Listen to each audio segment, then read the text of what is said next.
What's up, everybody? This is Classical Chris here today with another magical musical moment. Today's lesson, we're going to talk about the most basic thing in playing classical guitar, and that's how we play or pluck, or what we call sometimes attack the strings. So there are two main types of attack of the strings. We have what's called a free stroke, where when we play the note, our finger hits the string and goes upward into the hand, like this.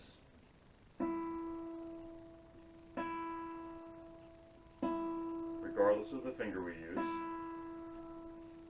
And then there's also something called the rest stroke, where when we hit the string, our finger rests against the adjacent string. In this case, since I'm playing the first string, the E string, it's going to rest against string number 2, the B string. And so it's going to hit like this. And it's going to hit more downward.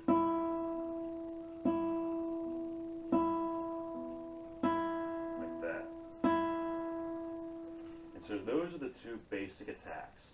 So before we get into the attack of that and how to do that, we want to make sure again that we are set up properly when we are ready to play. So we want to make sure that our positioning is right.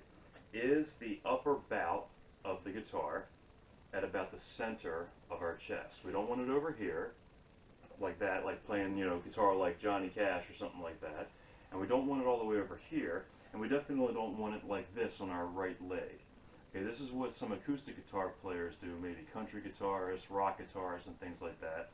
But one of the things that we don't want to do because of this is what's going to happen is that when we play and we start playing, the guitar neck is too far down, and what we're going to do is we're going to end up messing up our left wrist because it's going to have to bend too much or flex too much to be able to reach all these notes we're trying to play.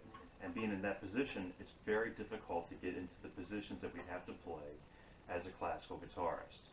So we want to make sure that the guitar is on our left leg, that we are kind of have it centered here, and then we find a spot on our forearm, maybe just a few inches. Here's my elbow joint right there.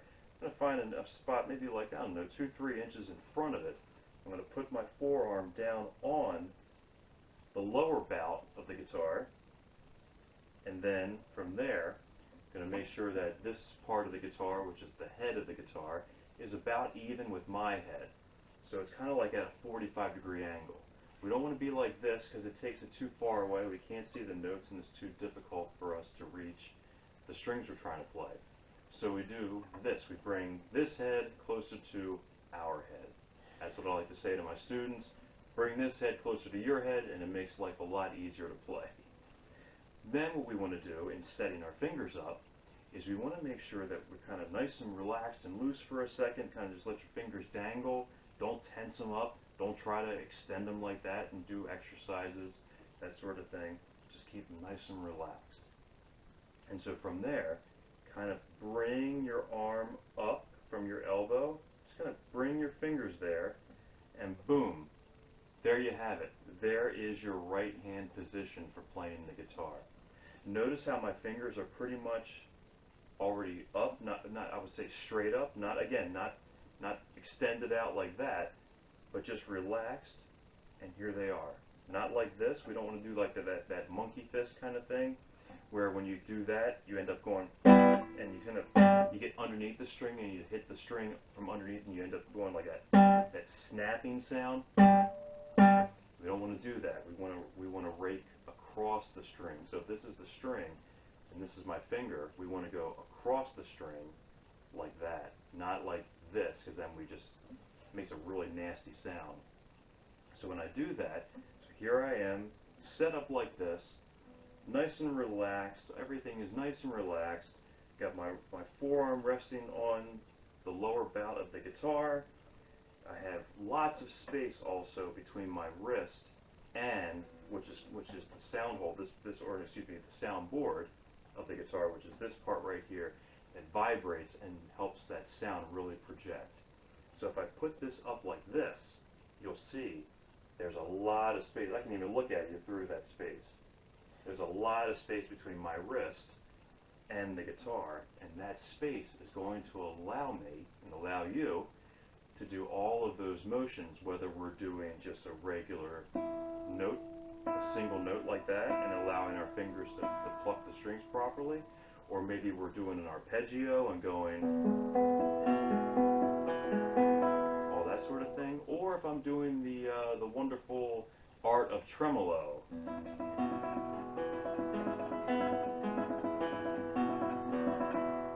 And that sort of thing with those repeated notes, which is a much, much later lesson. But the same idea applies. We want that nice space between the wrist and the guitar.